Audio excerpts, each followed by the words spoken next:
Well, good afternoon, everybody, and welcome to Ellensburg, Washington, USA. This is a live stream coming to you from Central Washington University, and the title slide is on the screen. Karl Lillquist from the Geography Department will be giving this talk today. Garrett, the Dutch Nodile from the Netherlands, says it's 5 by 5. Thank you, Garrett. We'll wait for a few others to give that report, and then we will get on camera and make this happen. So pleased that you can join us today, and if you're watching this live, if you're watching this in replay, you can go ahead and scrub ahead about 10 minutes for the beginning of the program. 5 by 5, terrific. Okay, well, let's switch around here.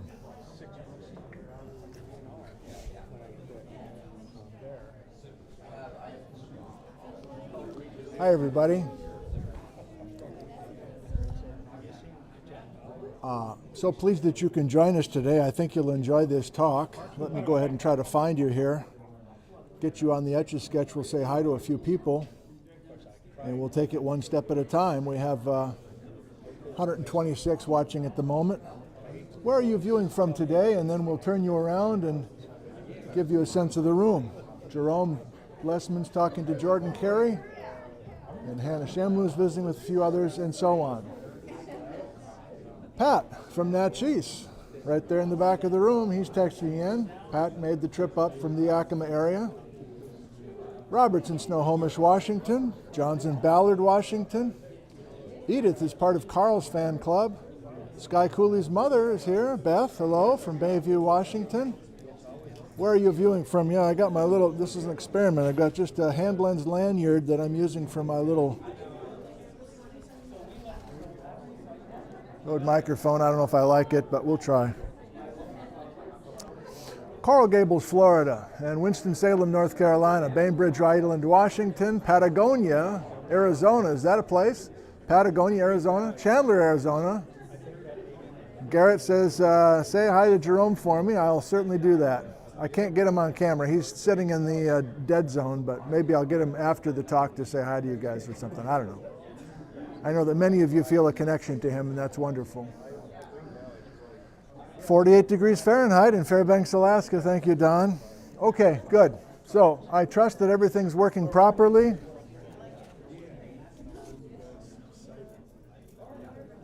Here's today's scone from Vindman's Bakery. Vindman's Bakery in beautiful downtown Ellensburg. You've got to love it. We'll start the lecture in about 7 minutes from now. Let me swing you around, and a few empty chairs. Many of our geology majors are down at the Yakima Rock Club today. So Bryce and Yusei and Blake, a few others are down there hawking their goods. And we have a few geography faculty members as well. Thanks for joining us.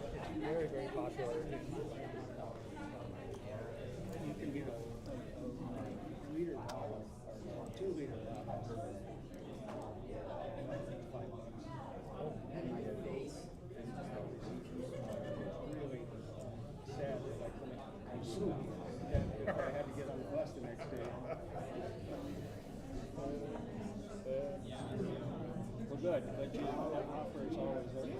Yeah, oh, thank you. Yeah, we can get you.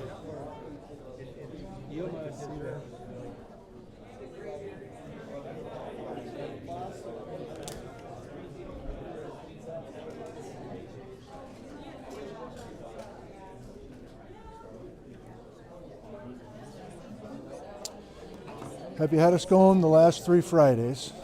Yes. And can you rate them? All equal? Is this a B plus compared, like there was like lemon? I feel like this week's was like better than last week. This week's you like? I like these a little more. Or these are the currants maybe. I think there are currants in there, and what's the flavor? Lemony? Lemon, I think. Lemon currant, yeah, I think that's it. All right, high marks from you guys. Very good. I'm sure with like these whole 2 week stints, getting sent out probably not going to spend a lot of time. Here's what it looks like.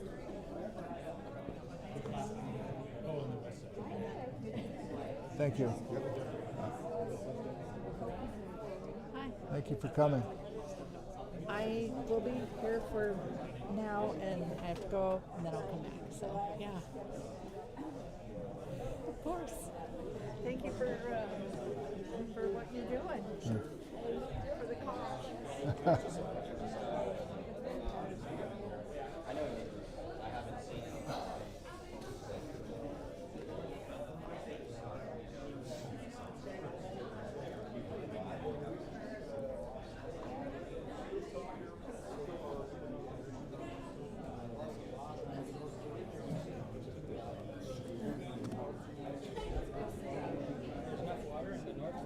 Yeah, there is if you hit it early. People are going to be able to hear you now, so keep talking to Jack, but they're going to be able to hear you. Check, test, Yeah. 1, 2. Just are we thinking about tonight or tomorrow morning for the stuff you want to give me, or do you want to combine it with? You're on the road by I Monday. can't combine it with Carl because Okay. I can't ship that. I can't move that much stuff. Yet. Okay. But what would be best for you tonight or tomorrow morning? 4:30. 4:30. If you could just drive right in behind the building to a loading dock. As soon as I'm done with Carl, I'll go home and load it. Okay. And get everything packed I can. And I'm picking 4:30 because the cops are done patrolling and giving tickets and everything, so we won't be hassled. So, does that work for you? Absolutely. Okay. My wife's real excited about it. Cool. Good to see you, Jack. Thanks for coming. Nels, thank you. Yeah, let's talk. Hi. How are Tell you? me about your life. Do you like long walks on the beach? What's your favorite color, Carl? Blue. Navy blue. Of course it is. Cooley Heartline Ram color. Okay. Viewers were wanting to know if you can hear Carl. Can you do Carl 5x5, please? Oh, they're saying Hannah's here. Hey. How Oh, are you? Nels. Do you know Nels Sorensen? They've got a place up. They have been so involved in when a bunch of people were here for their downtown lectures. They were like leading trips basically around. wow. Really. Wonder who this guy is. Skagit Ed. Skagit Ed. That's not your Ed, but No. He's Okay. South Dakota Ed now. your brother moved to South Moved Dakota? South Dakota. Okay. Yeah. All right. Well, we're good. If that's Okay, comfortable, that we'll works. just keep it right That works. there. So I'm going to project normally, You are, yeah. but That's going to very work great. good. Very good. Yeah. Cool. Oh, your wife is here. That's nice. Yeah. Roger, I should say hi to Roger, I suppose. Roger and that. Oh, I can't speak Careful. right now. Yes. Sorry. Oh my God. Oh, this. That's a nightmare scenario right there. I can screw up. Oh boy. That's submitted in court. Verbal transcript. Yes. Oh my gosh. Thank you for coming. Hey, you guys. Hi. Thanks for coming. We're so happy to Just like old times, huh? go back. Hey, how you doing? Thank you for coming. Yeah. Hey, how are you, Roger? We get one. Those papers from the other, something wrong. Okay. You've got some I papers for me? noticed them this morning I can't lift coming on. Yeah. Okay. to get those 3 sheets you told us about Oh. at your last lecture. You said you had three sheets here. Very good. Oh yeah, You the get new those online. paper. Yeah, you can get those online. Steve can hook you up maybe, yeah. Or I can print something out for you.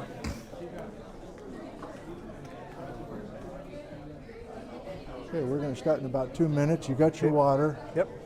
All good. And I'm going to keep you on camera just when you first start talking, Yeah. just to kind of get to have the viewers. And then once you start ready to talk, I'll switch it to your slide. But some folks are freaked out, like, I want the slide. You know. I'm not going to worry about it. Good.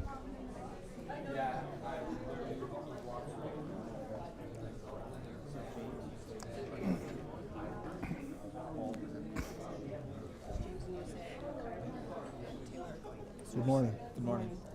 Do you need anybody to come to you for 304 or 504? You know everybody? Of course you know everybody. Thank you. Sounds like they're ready. swing the camera around.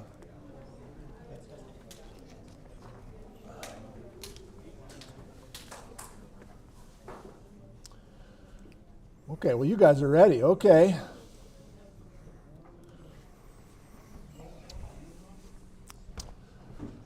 Well, good afternoon, everybody, and welcome. Thank you for being here. This is yet another Friday at noon talk, and we have some people who haven't been with us regularly, but they're fans of Karl Lillquist, and so they're here specifically for this talk.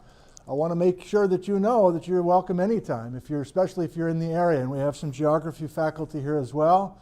Some special guests from British Columbia. Jerome Lessman's in the house. So it's wonderful to see so many of you. Let's talk about the remaining 2 talks that we have this spring quarter. Hannah's put the schedule together, and next Friday we are not doing anything. Next Friday, May 3rd, nothing happening in here. But 2 weeks from today, May 10th, Deborah Fiorini will be coming directly from the Ice Core Lab on the 2nd floor. She'll come down and give a talk on some work that she's been doing in the Italian Alps. High-resolution, hyperspectral, microphysical, and mineralogical analyses of the ADA 270 ice core from the Adamello Alps. We're all fans of the Adamello Alps, so we'll do that. And maybe if I announce it one more time 2 weeks from now, I won't botch it like I have every frickin' time I've read that title. I got one more crack at it 2 weeks from today. Finally, our last talk of the quarter will be Friday, May 31st. So we're taking another Friday off for GSA in Spokane, maybe a couple of them actually. And Lucinda Leonard will be here. Head for the Hills, the potential for locally generated tsunami in the Salish Sea.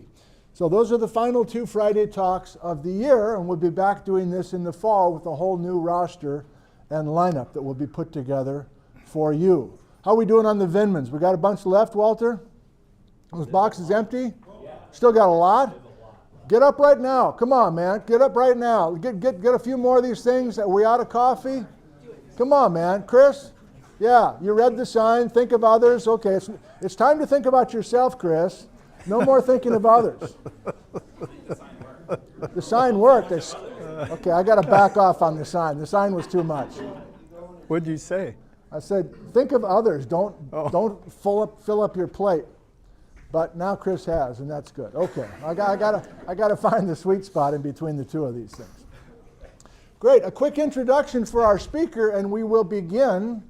And if you're new to us, we will do some live question and answer at the end of this talk, and our speaker is happy to do that as well. Karl Lillquist has been teaching here since the mid-1990s. He grew up in Cooley City, Washington, and he came here as an undergraduate. In the 1980s, he played football, he played baseball, and he double majored in geography and geology here at Central when we were over in Lind Hall. And he had many mentors in the geology building that he might talk about a little bit today, and in the geography department. So Karl's about to retire this quarter after more than 30 years of being with us. But there's a specific talk here today about his work that's been going on in the Cascades.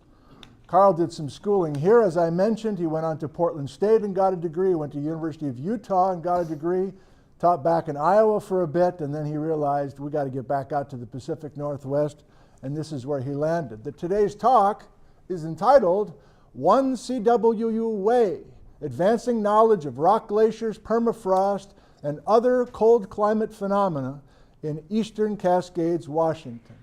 Would you please help me welcome Karl Lillquist.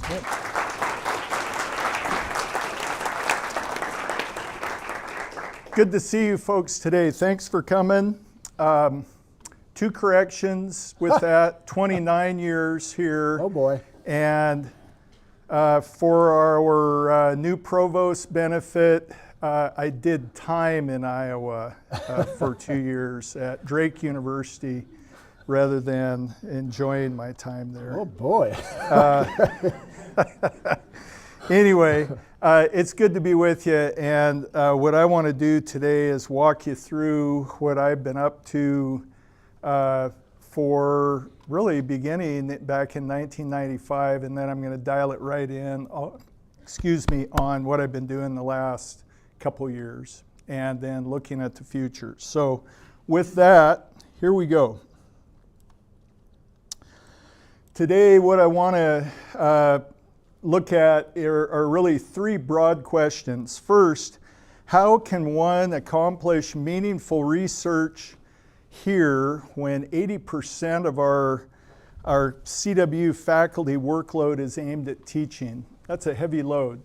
And for the students here, you see us as teachers. For the faculty here, we often got into our fields in geography or geology, for example, because of the lure of research. And that's a tough question. It's, you know, how do you accomplish that? So I'm going to try to show you how I did that. Second is, and this is where the more meaningful stuff really dives, or where we dive into that, is permafrost present in the nearby eastern Cascades. And third, what are the potential impacts of blowing snow on landforms? So the way I want to approach this is really with a retrospective look for the first about third of the talk, and then I want to show you preliminary results of what I've been up to over the last couple of years, and then think about some future projects as well. Ready? Ready. Here we go. So Ellensburg has been a great setting for my interest because of the location really on the edge of the eastern Cascades. And I'm going to try to do this, so hang on, bear with me. There we go. So we're on the edge of the eastern Cascades, and yet we're also on the edge of the Columbia Plateau. And my interests have been in mountain issues and in dryland issues. So it's been a great place to work. In terms of the Eastern Cascades, the focus of today, what I hope you can appreciate, this is a leeward setting and a continental setting. That is, even though we're close to the Pacific, there are elements of the climate that make this more continental than it would be otherwise. And that shapes this topic of rock glaciers. So back in 1995, and Jack Powell will recognize this, and Nick will remember these as well, what we had in 1995 was not Google Earth, we had hard copy air photos. And in our department, the best we had really was a set of 1954 black and white air photos. And on those, my old mentor, Marty Katz, said, hey, you and Lisa Ely need to come with me to the field and look at some cool stuff on Table Mountain. Marty was a geomorphologist like Don Ring in this department. And so Marty took Lisa and I to that area where that white arrow is. And when we got out there, you see this big mass, elongate mass of rock. But it can be more than that. It can be ice and rock. And this is an example of an old rock glacier. This one doesn't have the ice in it anymore, but the more active ones, the more kind of ones that are in tune with the current climate do. So what's that ice? That ice is permafrost, essentially. And what's permafrost then? Well, it's ground that's been frozen for at least 2 years. And if it's frozen, it means that for a time we've had air temperatures that are less than 0 degrees C. So it's cold, and that would be mean annual air temperatures of 0 degrees C. As a comparison, Ellensburg's mean annual temperature is about 8 or 9 degrees C. So these are cold places. That leads to frozen ground, and that frozen ground is on the interior of these big masses of rock. The other thing with these is they show evidence of movement away from steep slopes. You can't really see that here, but what you can see is this elongate form. And that form is showing us that this mass has moved down slope. I'll come back to that movement thing here in a bit. These form at the same elevations, hence temperatures, as glaciers. So you can find rock glaciers where you could find glaciers temperature-wise, but they form in drier places, more continental places like the Eastern Cascades. Okay? So that's a little bit of a lead-in for you with rock glaciers. If we go a step further and look at a kind of a recent diagram of these, rock glaciers come in kind of two genesis flavors. The first is what are called talus derived. In other words, rockfall derived, where rockfall material has water moving down through it that freezes, and that leaves ice in the interstices, in the gaps. That's the classic rock glacier. But there are others that are glacier derived, where there was a mass of glacial ice that became stagnant, that was buried by debris, and so it's got solid ice in the core. Okay? When we think of permafrost, we often think of the far north. And so on this plot, the brownish areas are essentially where there's continuous permafrost beneath the Earth's surface. And by beneath, this may be literally within a meter or less of the surface. So permanently frozen ground. And that area is centered around the pole. And if I pause for a second, note that this is a polar perspective. You're looking down on the North Pole. And with this, the dark is continuous permafrost. Then as you move out, the orange is discontinuous. And then as you move out further, that kind of yellow is called sporadic permafrost. But notice if you move down to where my little black arrow is, that is approximately our location, no permafrost is shown. If you move into the Rockies, if I can get this arrow to, there we go. If we move into the Rockies, you can see places there that are large enough expanses of permafrost to be mapped. The take-home message here is in the Cascades, we don't have a good sense of how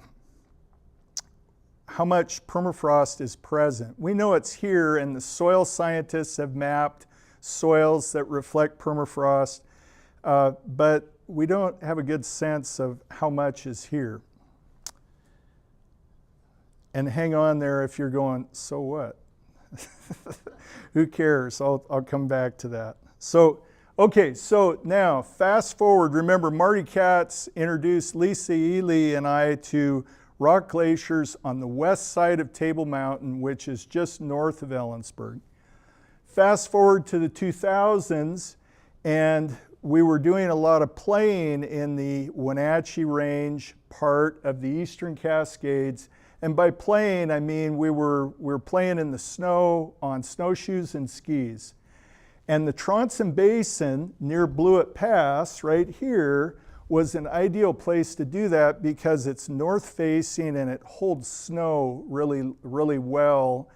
And while they don't get the snow there that they get at Snoqualmie Pass, it's more powder and it's good quality stuff.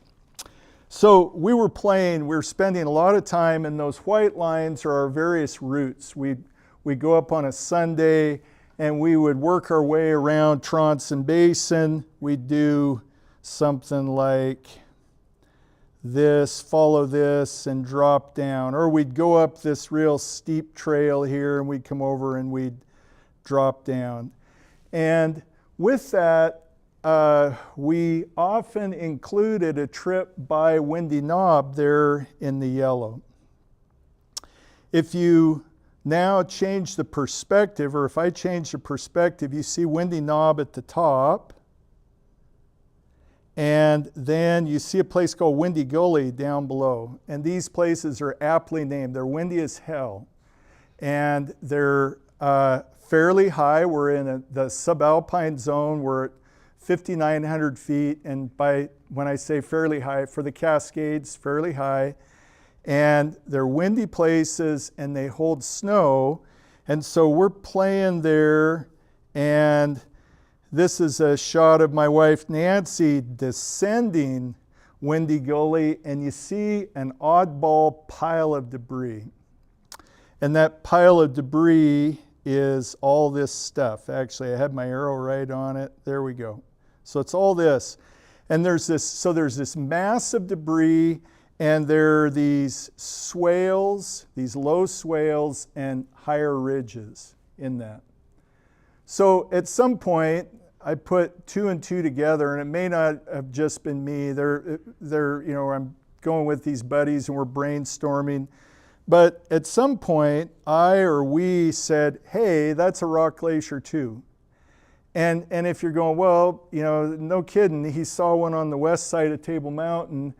But there's a lot of talus up here, but there aren't many of these forms, these elongate forms that show movement of that material out away from slopes. So very quickly we said, hey, there's a rock glacier in Windy Gully. That's cool as heck. What can we do about it? And so when you look at that on LiDAR, you see that rock glacier shows wrinkles. That's this stuff right in through here. And those wrinkles are those swales and ridges that are indicators of movement. Okay? So the stuff has moved. That means there was permafrost in it before, because it's permafrost that facilitates this. And so we're on to something. What else did we know about rock glaciers in the Cascades in 2010? Not much.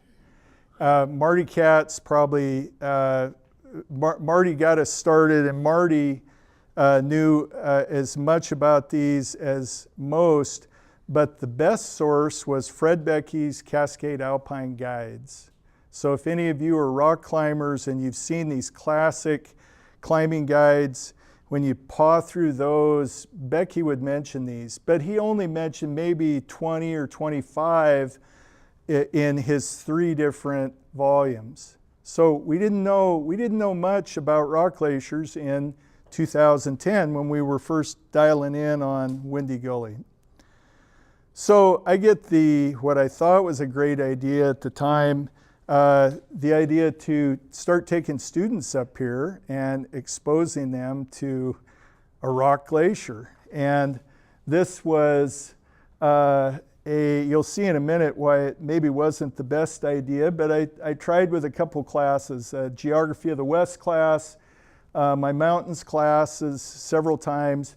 And what would we do? Essentially, we hiked through the area and we looked at things like all that loose debris and the abrupt edge, like you can see here. And we'd talk about what's under all that loose debris. We would look at kind of broader issues in terms of snowpack. So we were looking at snowpack on the rock glacier.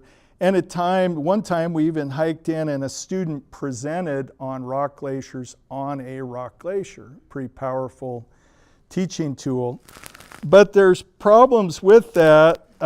Even though this is close to Ellensburg, it's a 35-mile drive to get up there.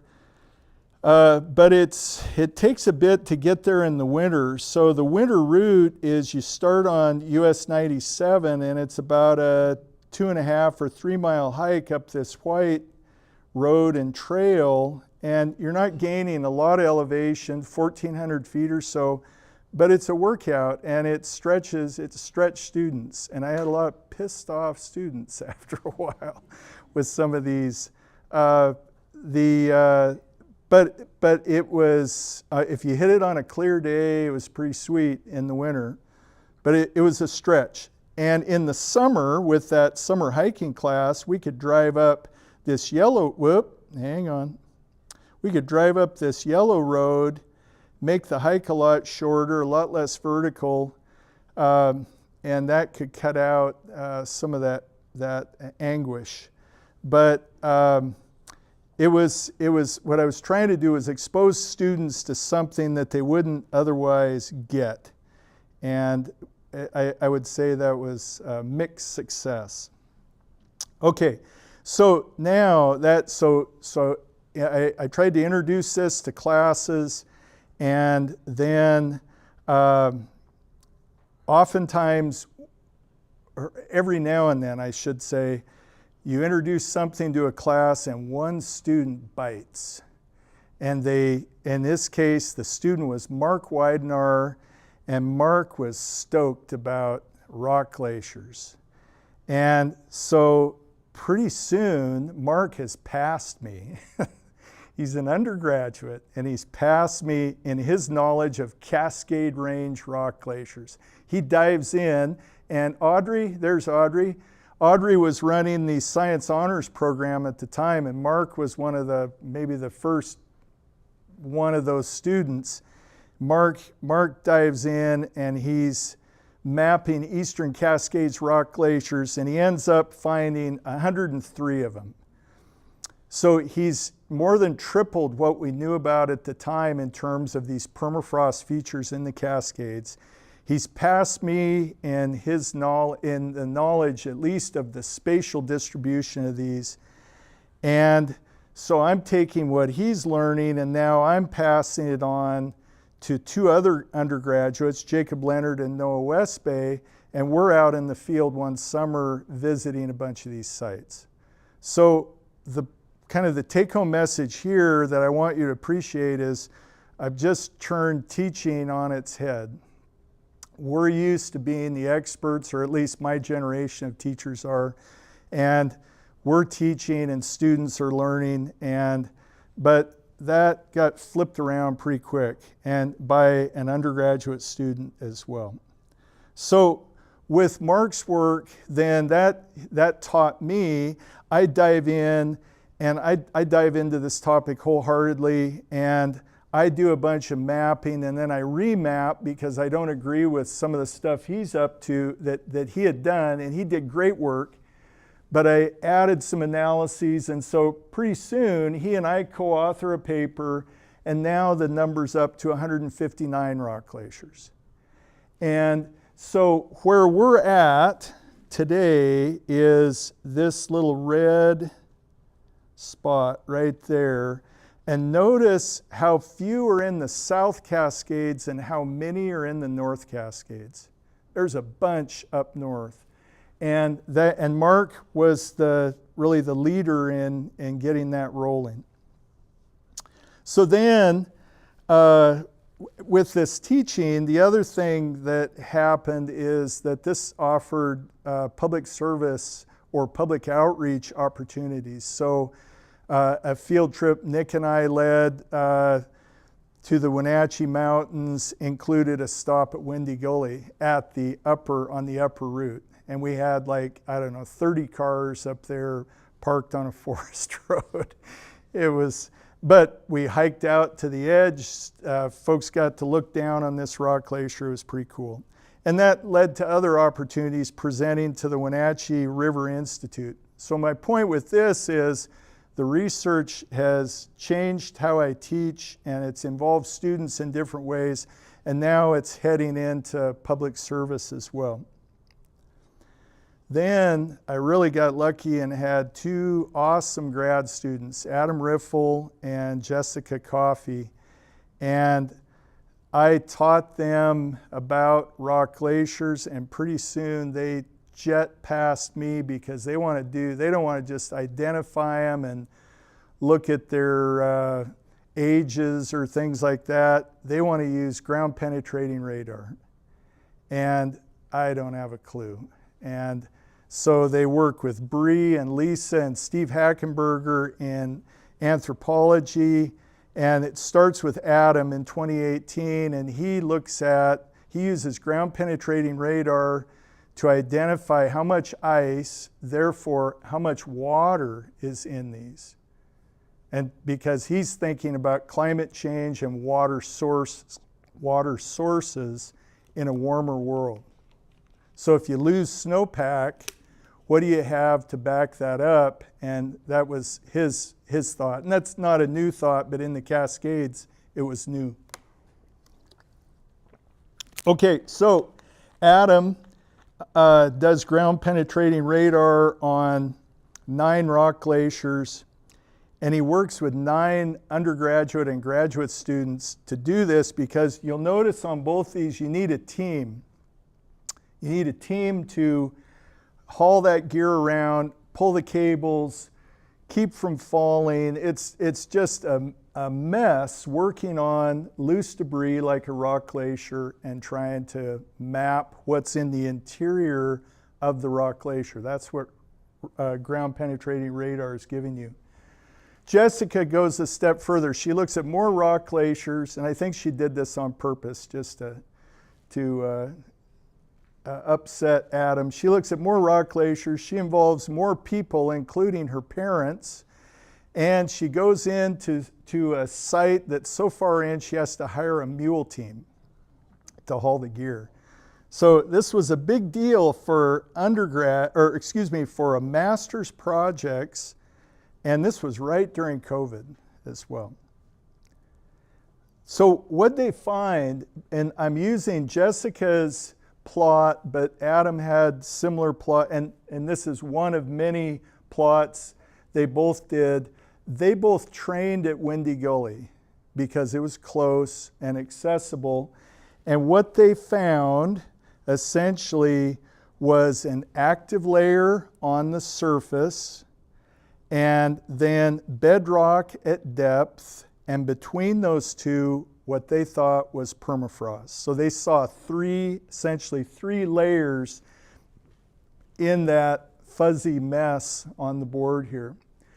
The active layer that Adam found, and I went to his thesis this morning just to remind myself, that active layer is about 5.5 meters thick. 5.5 meters. So I don't know why I'm doing this with my hands, because it's way beyond that. But thick active layer to get to the permafrost. That becomes important in a bit. Okay? So that's the background. This work started with the work with and the work of undergraduates and graduate students, and that is what we do here at Central. And I couldn't have done this next part of this without the groundwork they laid. So what's that groundwork?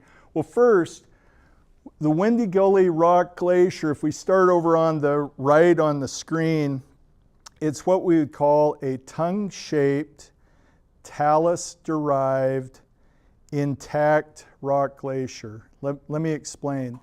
Tongue-shaped is just elongate. Talus-derived, I've talked about already. This didn't form from a glacier, and there's no glacial cirque here that it's coming out of. Usually these rock glaciers are formed in cirques, in these amphitheater-shaped glacial basins. This one's not. Third, it's intact, which means it's got permafrost, but it's inactive. And by that I mean, I don't think it's moving. So it's just kind of sitting there, but Jess and Adam identified that permafrost. So there's a problem with that. If you go to the head up here, where I've got my arrow and my elevation, this head elevation is way low compared to the other rock glaciers that Mark and I looked at.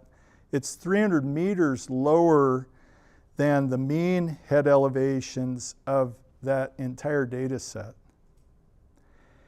And so it raises the question of, is permafrost really present at Windy Gully, or are these two just out in left field with their interpretation of that?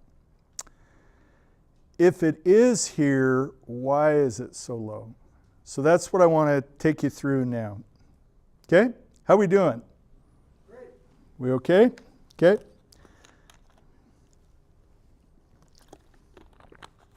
Okay, so what kind of evidence could I use to support Adam and Jess's permafrost theory? I could look for perennial and cold stream outflow. I could look at low surface air temperatures, low internal temperatures within the rock glacier, and look for common snow-free rock glacier surfaces. In essence, that last point, what it's telling you is if you have a rock glacier that's not covered by snow in the winter, it could be ventilated by cold air. Cold air could chill the interior, essentially. So that's the evidence that I wanted to try to sort out. So since October 2020, right in the heart of the pandemic, I, with the help of a bunch of folks, have set up 3 stations. 2 in Windy Gully, so what I call Snout Station, that's the one down at the bottom of the screen, and then Surface Station on the top of the rock glacier, right on not on the top, but on the surface, kind of midway up, and then the most recent up here on top of Windy Knob. And I'm going to walk you through now the evidence that I, with the help of many others, have collected at these. And I want to start at Snout Station. Not a very creative name, but it works. So here's Snout Station in the summer. You get a sense from this photo of that steep rock glacier snout. That front is hard to descend because of its steepness. It's really angle of repose, so it's 30, 35 degrees, and it's really unstable. And coming out of the snout, right at the bottom, is a stream. And on my photo here, I show 2 streams. But for much of the year, it's just one channel over here. And if for scale, I should have scale in here, those streams, like where I've got my arrow, the stream's about that wide. This isn't very big. In the winter, the world changes. Holy cow. That's the snout in the winter. And I've circled on that left photo, I've circled the weather station that I put in later. And I'm not going to talk about the data from that today, just for time's sake. But there's a weather station there now. But look at how deep the snow is there. We've got 2.5 meters of snow sitting over that outlet. And this is why I have a new best friend. Is that a BFF, I think? Brent Renfro. Is Brent here today? I don't see him. Brent's 71 years old. He's my field assistant. And he digs like crazy. God, he's awesome. And 2.5 meters of snow, and Brent probably dug most of this. But that was last April, and that's the snow that blows in there. So we've got to uncover the snout. Why do we uncover the snout? Because we're trying to measure discharge. And so we're doing this in a really crude way. We dig down, we get down in there, get it a hole large enough to get next to that stream in the winter. In the summer, it's a piece of cake. You just squat down in there, no problem. But in either setting, I have a bucket, a 1-gallon bucket, a funnel made out of linoleum purchased at Habitat for Humanity, and we use a stopwatch and we time how long does it take to fill that bucket. And we do it enough times to where we're getting a repeat on our values, and we determine essentially cubic feet per second. It's crude, but a more automated method we have not come up with that would withstand all that snow, essentially, and the cold. So we've determined discharge here, and what I'm trying to figure out is that flow perennial? And heck yeah, it is. And it bounces around. So the blue lines are discharge, and you can see that May and June, April and May sometimes are pretty high flow months, and then it drops off in late summer. And I've organized these data as well as my climate data by water year, so you can see essentially these high flows with snow melt and then dropping off here. But my interpretation of this is those low flows are essentially ice melt. They are permafrost melt because this thing is flowing year round. And it is cold. I'll come to that in a second. In the kind of parts of 4 water years that we've been measuring this, we've done this every month with the exception of one, and that was last May when I couldn't hit a good weather day to come up there. One of the things is I've got to open weather stations and cameras that I'll talk about in a minute, and I don't want to get snow and rain in them. And so I try to go on kind of better days, and so I missed May, and that's a bummer. But other than that, we got a pretty good record of discharge over parts of 4 years. The other thing we're doing is measuring water temperature, and you would think that a permafrost melt fed stream would be cold, and this is cold. In one of the years, I haven't looked at all the years yet, in one of the years it averaged 2.6 degrees Celsius for the year. Pretty chilly, and not much of a range. And my plot probably makes that range look bigger than it really is. But it is essentially cold perennial flow. That's a good thing for that permafrost interpretation.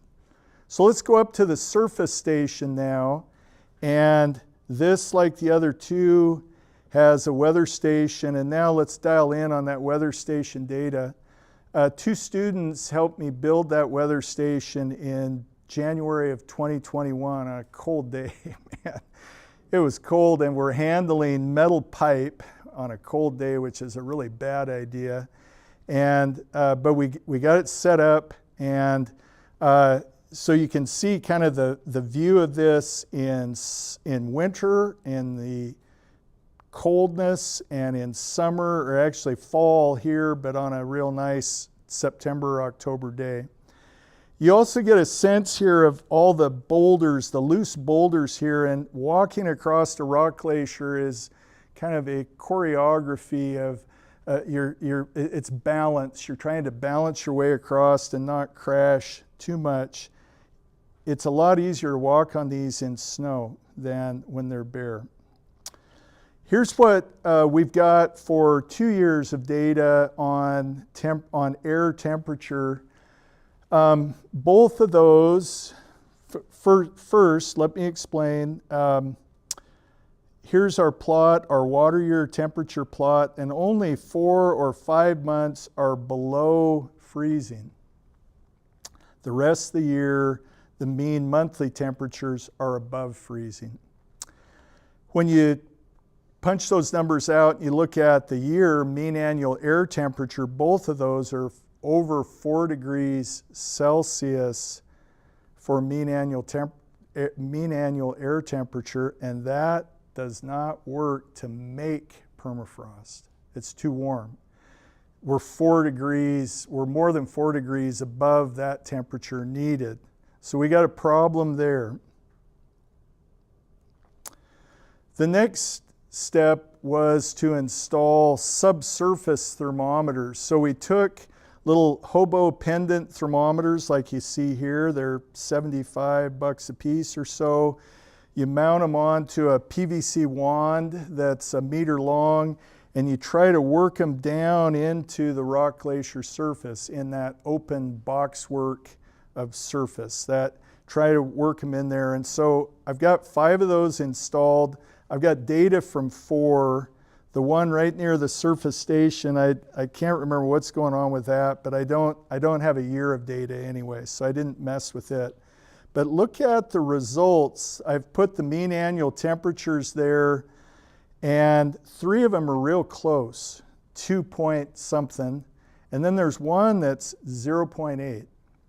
And if we look at those closer, first, let's look at the lower one on the right, the 2.6 site. That's pretty chilly, and it's not what you would expect. That's colder than the mean annual air temperature. Usually things are just the opposite. Usually you add a couple degrees to mean annual air temperature to get the estimated soil temperatures. This is backwards. And it happened at 3 sites, so I kind of trust it. So that makes me think it's cold down in there, and you can feel it when you walk on this rock glacier, and especially if you go to this site. It's cold as heck. It's like a refrigerator on a summer day. You drop down into a hole and you feel this cold air moving out of the interior of that, and that mean annual temperature was 0.8 degrees C. So we're getting now where I'm starting to feel more comfortable about ice in this thing. So subsurface temperatures seem to support that. Next thing, looking at wind directions, and my colleague John Bowen helped me with this. It's not easy to do, or at least not easy for me to do circular statistics, which is what you've got to do to get some kind of central tendency out of circular data. If you think about that for a minute, when you measure with a compass, you've got circular data, and you could get squirrely numbers if you start just taking the mean of that. So I did the mode of this essentially of all the measurements, and I'm measuring wind every hour and temperature every hour. And this is wind data over a year, every hour of that, and it shows that wind is primarily out of the east, and that's what this wind rose is showing us here, okay? So if you've dealt with rose diagrams, that's a beautiful diagram telling us wind is coming out of the east, and then if you go on the ground, here's the east. It's ripping right down through the gully, right toward that station, and it should be blowing the snow off that surface, and it should be ventilating the interior of the rock glacier. That's the thought. So that got me thinking, okay, I got to figure out a way to back those data up, and so I got into the time-lapse camera game, which is a expensive, it's like, when does it stop? I'm up to 9 of them now deployed in the field, and I'm not sure I'm stopping there. So anyway, so I've installed time-lapse cameras. Let me show you what one of these does or did. And what I'm trying to do with this camera is look up into the wind, see how often that rock glacier surface is exposed. In other words, when it's not buried in snow. And you're going to see also some screw-ups on my part. I'm still struggling with the aim on these, so that it's operator error, plus the wind bounces these things around too unless you really anchor them. And these are mounted on my weather station, but at times, if you don't have those straps really anchored down, these things can move a little bit. Okay, so check out this video, and what you're going to see is every week from mid-November until 2 weeks ago, you're going to get a sense of how the snow changes. And are you stoked? You want to see some video?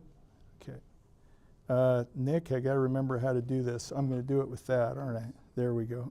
Here we go. Okay, we're off and running.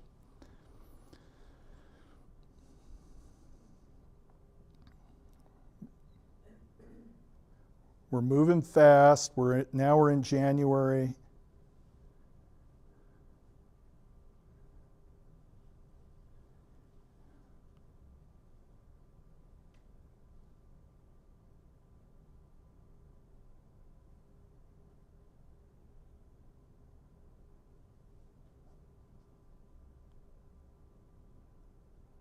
Okay, so what that's showing us is that on an El Nino year, that rock glacier shows a lot of bare. There's times when it's mantled in snow, but there's a lot of rock poking out, and I interpret that as those are opportunities for cold air to move into the interior. Okay, so as I wrap this part of this up, is there permafrost at Windy Gully? I think it seems likely, more likely now after doing this. We've got the GPR data, we've got perennial cold stream data, we've got low subsurface temperatures. So who cares? Why is that significant? Rock glaciers are viewed as being more resilient in a warmer world than is snowpack and glaciers. In other words, snowpack and glaciers, especially snowpack, will melt readily. And you'll see this on one other video clip I've got. You can see literally feet of snow laterally melting in a day with these time-lapse cameras. Snow melts rapidly. And if in a warmer world, essentially we've got streams that are going to need cold, reliable water to provide base flow. And so here in the Cascades and elsewhere, rock glaciers are seen as a way, as something to provide that water. So that discharge that's coming from that and those low temperatures are a real plus, even though I didn't mention this earlier. You know, I did say the streams are small. The flow is at best, half gallon per second kind of thing. This isn't a lot of flow. But if you add up a bunch of rock glaciers, there's the potential there. So we got a problem though, because it's likely that this rock glacier is a relic of past climates. I don't see how it could form in our current climate or even in the 1950s or whatever. And we know it's well older than that. But my point is, it's not a present form feature as indicated by these high air temperatures. So when did it form? Is this a little ice age phenomenon? And the little ice age happened in the last, we'll say, 500, 600, 700 years, depending on how it's defined. Or was it a late Pleistocene feature? And based on the numbers, and my sources are old here, I've got to find some more up-to-date stuff. But based on this, to me, I'm leaning toward late Pleistocene, which is really hard to fathom. So is this 15,000 years old, something like that? We know the area wasn't glaciated. And so is this a remnant clear back in the past like that? So we've got there, as with all research, there's more questions than answers, and that's the question still, is how old? So why is relic permafrost here?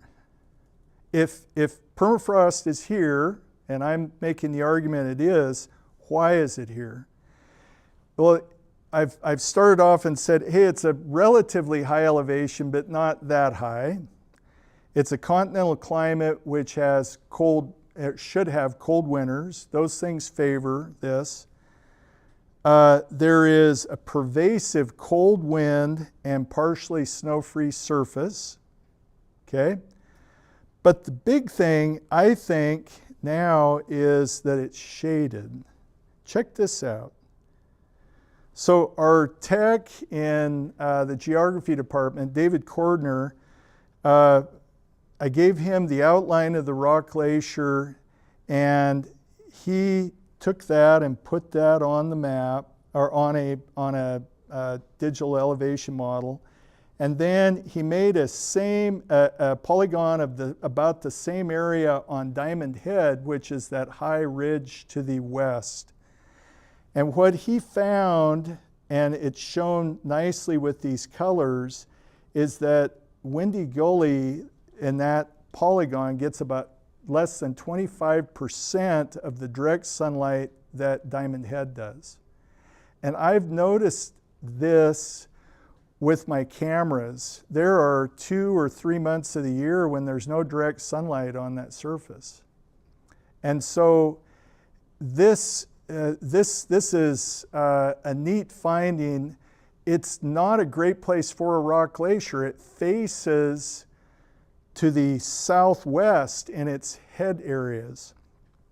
That's warm. That's a warm slope, but it's shaded. It sits down in this deep hole and it's shaded. So does that help us account for that 300 meter difference in elevation compared to the rest of the data set? That's what I'm still trying to sort out. Okay, so that's part 2. Part 3 is short, but I wanted to get you thinking about how projects evolve. And when I started into this, you've already seen how the project has evolved. I've added weather stations, added cameras, done all this stuff. Well, the other thing is more of a topical evolution.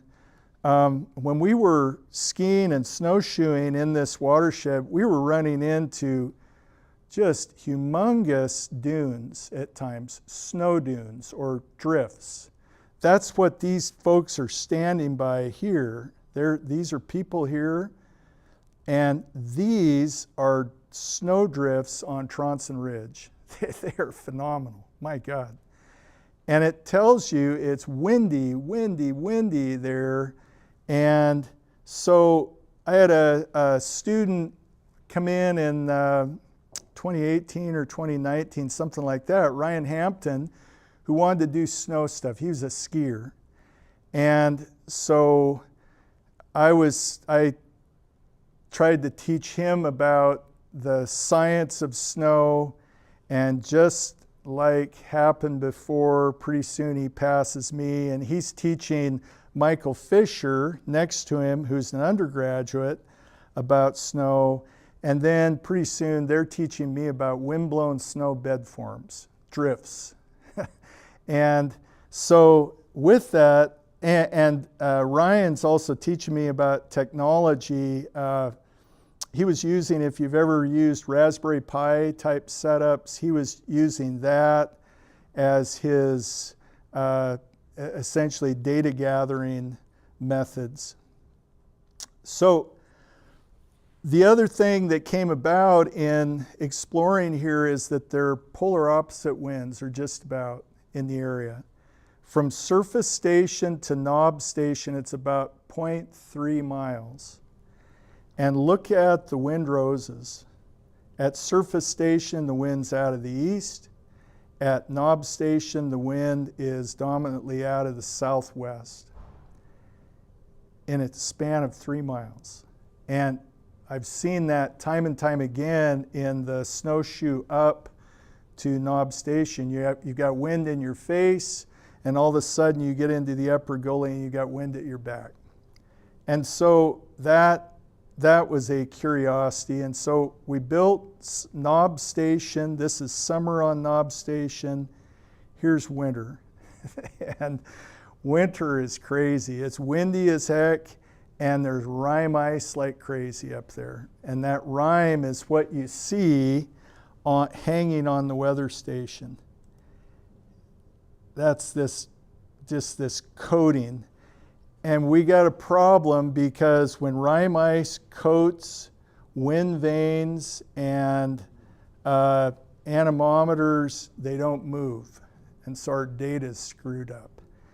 And so rather than just complain about it, I could, and I've started thinking about it, but I'm not going to expand on it here. What could I do with rime ice, study-wise? Number of days, impacts on moisture, etc. But I'm not going there with you guys. Instead, what I want to wrap up with is to get you thinking about, in a windy place, what happens when you've got slopes that are blown free of snow and they're also heated by the sun. That's this slope. Whoop. Versus slopes that are just dumped on by wind, the leeward slopes, and they're shaded. And so what are the processes that operate on those slopes? I'm a geomorphologist and I'm interested in what's going on in a short distance, and the scale here is on the order of feet. So across that entire photo in the foreground, that might be 20 or 30 feet. How can you have that much difference there? And so what it's got me thinking about is frost action on this windward slope where it's exposed and it heats up like crazy in the day and it freezes at night. And it does that time and time again, whereas if you go over under the snow, you're at uniform 0 degrees C below that snow, most likely, and that snow sits there for a long time, and you've got, instead of frost action, you have meltwater erosion that we call nivation. So what that leads to is thinking about all that snow. And this is the view when you get down around the edge and you look back up. That's maybe 8 or 10 feet of snow. So 2-3 meters of snow in that big cornice. That's all this. And what's amazing is those come and go as well. But the cornice mass in the last 2 years, the general mass of it stays until mid-April to mid-May, I suppose, on some years. So I want to end this with a video of looking up the ridge, up the knob, toward the weather station, and you'll see the weather station in the background. You're going to see, just like you did on the other one, every week of change in that snow, and think about that, what I say is that bare south-facing slope versus that cornice-covered slope. Here we go.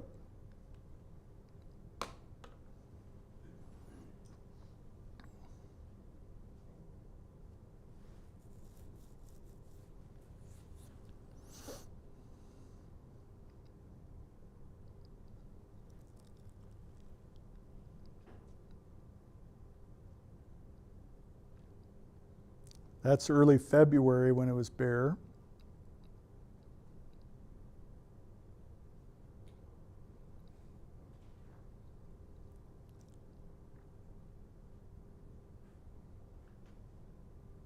And that was 2 weeks ago.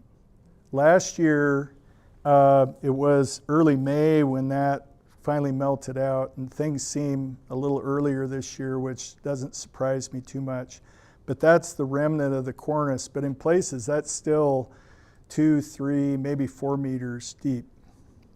Okay, so the take-home message there is that you've got snow coming and going. You've got a lot of potential for frost action. Even when there's a thin mantle of snow on that south-facing slope, that's not much insulation. So that's kind of thinking forward. Okay, so what have I learned? And I wanted to be careful how I phrase this. This is what I've learned and what I think. For the professors in the group, you've got your thing, I've got mine.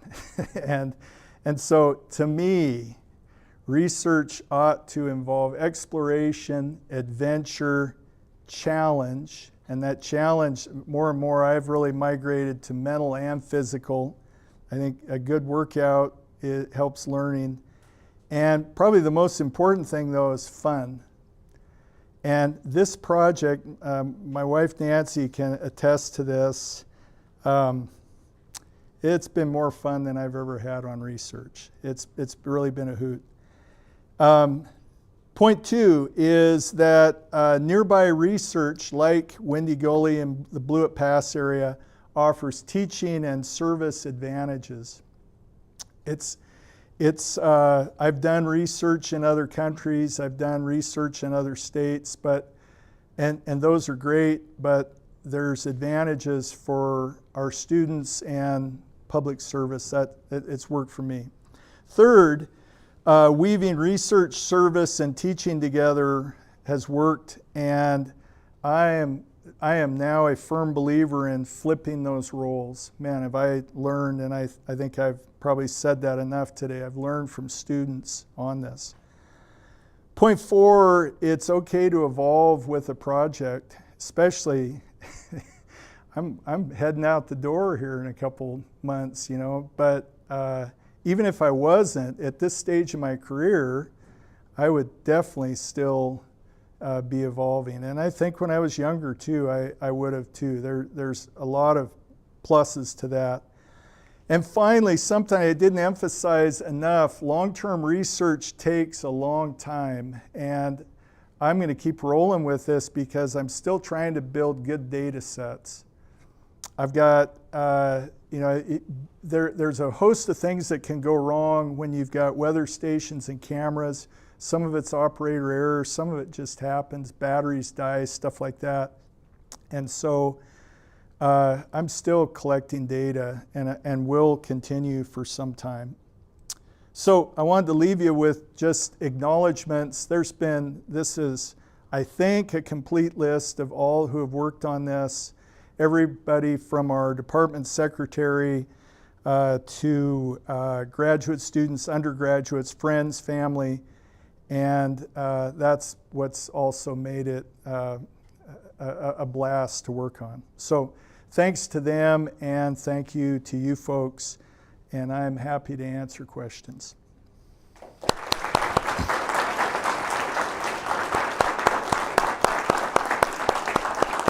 Oh.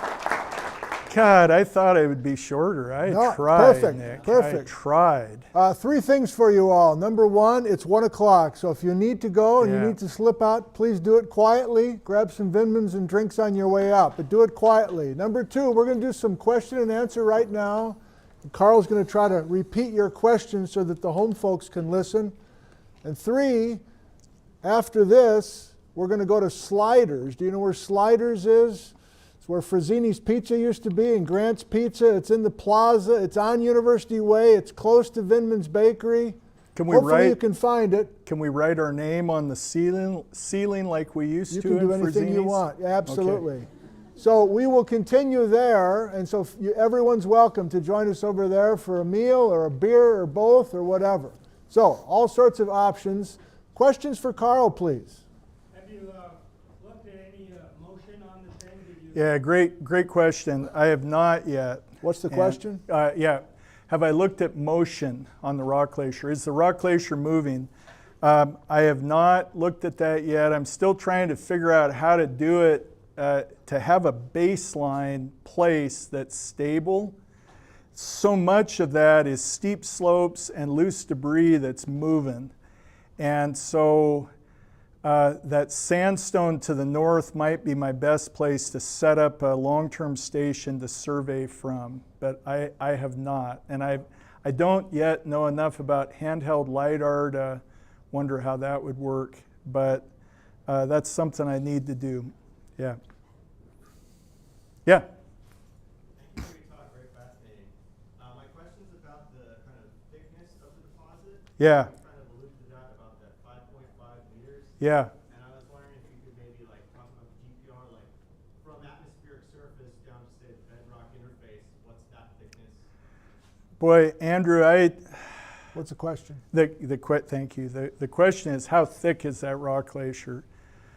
I'm running on memory here, and I can look at those guys' theses or at Adam's thesis, but I'm betting 40 or 50 meters. That active layer up top is relatively thin in relationship to the permafrost and the what we thought was basalt below. So they're thick. Yeah. Kind of a brief follow. Thanks. That's great. What's the depth of groundwater? Can you see that in the GPR in the rock glaciers? What's the depth to groundwater? Thank you. I got to go back and look at that too. I thought they were seeing groundwater in the permafrost layer, so below 5.5 meters. And what I can't remember though is how thick what kind of the average thickness of the permafrost was. But both those students thought they saw groundwater movement there, or a groundwater signature there. Good questions, yeah. Yeah, Roger? What is or what was the source of all those boulders in the first place? Yeah, talus. What's the source of the boulders? It's rockfall. Was there a high bluff behind it or something at one time? Yeah, there's a high, hang on here. There's a high ridge right behind it. So the rock glacier, the head of it is something like about there. And you've got all this slope above to feed rockfall down there. Yeah, yeah. Yeah, Barb? So other rock glaciers in the North Cascades, are they basalt also? No, they're in all kinds of material. There's serpentinite, granodiorite. Trying to remember what they were at Varden Lake when we went there. Quartzite, I think it's a variety. The rock type varies tremendously. And they're almost all, I think if I remember right, 90-some% of them are in cirques. They're of glacial origin. Yeah. Yeah. Yeah, I was on the field trip a couple years ago when we were up there at Windy Pass, and I know you mentioned that 90-degree curve of that drainage. Oh yeah. Oh boy. Fault, or is that part of the rock slide? Yeah. Yeah, great question. So what's the cause of the 90-degree bend? Give me a minute here. This where I've got my arrow, and I'm treading on people like Jack Powell's toes here. I should talk to him about these thoughts, but I think this is a big mass of rock that has slid, either in what I would think of as some kind of conventional landslide or what's called sackingen, where it's kind of failure on the edge of abrupt edges, like this abrupt basalt. And I think that because of this gap, what you called Windy Pass, this gap is here, and then the stream comes down and it takes a right turn that just is odd. And that stream is a little bit facetious in that stream is below ground. It's essentially in the rock glacier, and so the USGS took some liberties in drawing that in, but the topography does that as well. It makes that sharp bend. So short answer is I think it's some kind of mass wasting feature that drove that. I don't have good evidence. I haven't looked closely at the basalt stratigraphy, but that's my guess. In the back? Are there any known methods for pursuing a core sample through Yeah. So can you core rock glaciers? Yeah, people do that. Not on my budget. And we also, early on, Marty Katz and I on that other rock glacier, we tried excavating with our hands, and you can get down maybe a meter, but beyond that, you just can't. So yeah, people drill these, have drilled them, and that's a way to really see, are they solid ice? It's a good way to back up your GPR data. Is it solid ice or dispersed ice? Yeah. Zane? So earlier in the presentation, you showed that cross-section of the permafrost and rock glacier that goes by. Yeah. You had extensional and compressional stress. Yeah. In that diagram, what is the behavior of the permafrost when put under? Well, it's, whoop, I'm going the wrong, hang on. So what's the what Zane is, yeah, the question is, what's the cause of the extensional and compression? Yeah, the ice is, you would think the ice is fairly ductile, but it also seemed to be fracturing. And in both Adam and Jesse's stuff, they showed things that looked like there was some shearing that had gone on with that. And I think the bulk of that is compressive stress with that material moving down slope. That's pushing along and it's compressing, and that's why we see these, I didn't call them pressure ridges earlier, those swales and ridges, but that's why I think we see those as well here. And that to me, that indicates a rock glacier when you see those, or that is kind of the final piece of evidence that tells me there's been movement there. Therefore, it's a rock glacier. Good. Yeah. Hi, Carrie. How you draw the line between a glacier that has a lot of rocks on Yeah. it and a rock. Yeah. Great question. How do you draw the line? How do you tell the difference between a rock glacier and a glacier? And it's if we go back here, a lot of people might say that glacier-derived feature on the bottom is a glacier. And I think it has to do with the thickness of the debris cover and also what's doing a lot of the moving. Is it that surface material or is it the whole mass of ice?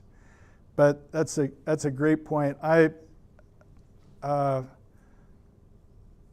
not sure I can do any better than that. It's one of those things in nature where you're going, is it a debris-covered glacier or is it a rock glacier? And that's hard. Yeah. Couple more.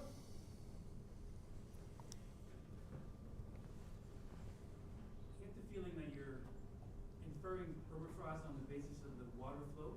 Yeah.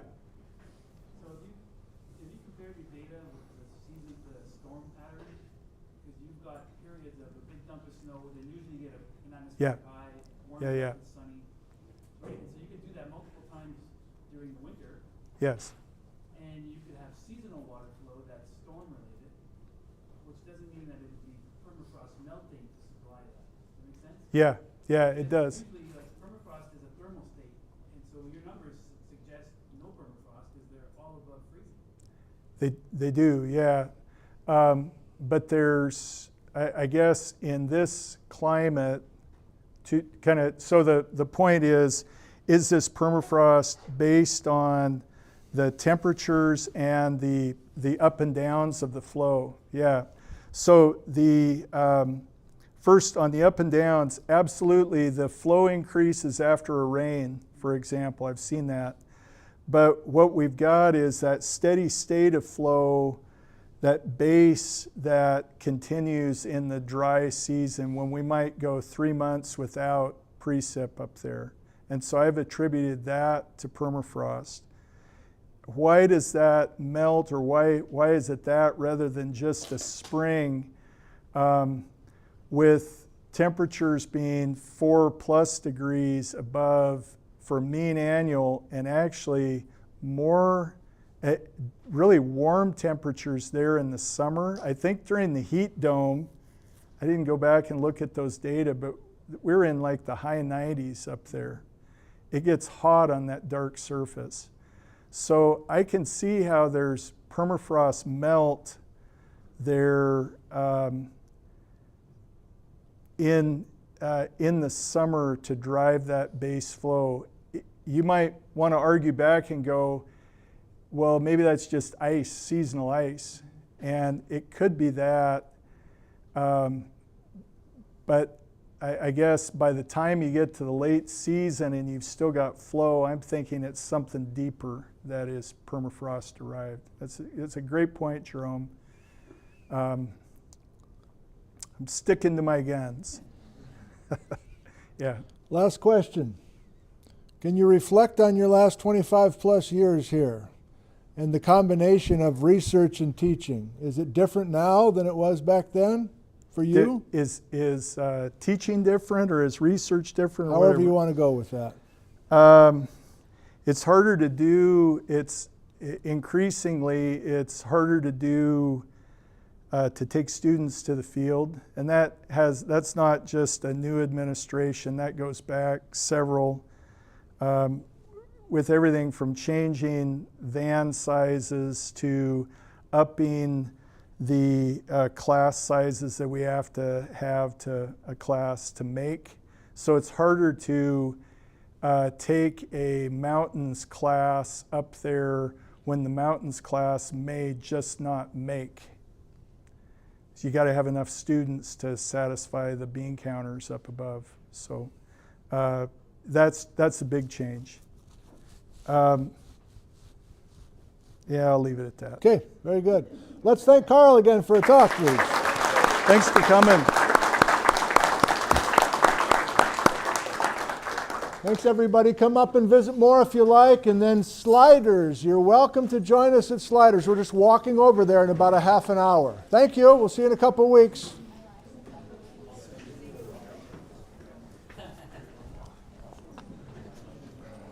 Great job. Sorry, I was a little cumbersome with this. That is bizarre. You did a great job. You did a great job. Okay. I'm going to finish up with these guys, and then we'll go from there. Sorry to take it a little long. That was great. So, that rocky area as you go up to the Ellensburg, just before you get to Buck Meadows, I always thought that was a rock place. I didn't see it on your map. Yeah, I didn't. Thanks, everybody, for joining us today.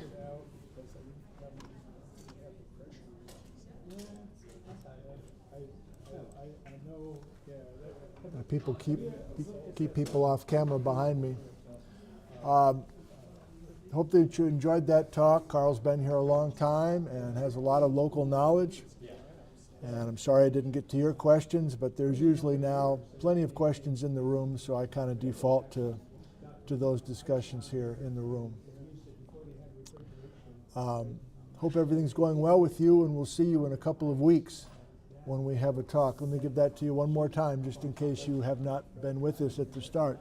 I remember it as a kid. We lived in Orville. We lived north of town, near the border, and driving up there, driving about 97, about a mile and a half south of the border, there was a big rocky slope. So on Friday, May 10th, you're welcome to join us again. We'll do a live stream of Deborah Fiorini doing some ice core work. I think she shows up here in just a few days, and she'll be with us most of the month of May, working with Susan Kaspari and using the facilities here, the fine first-class facilities here at Central. That says something.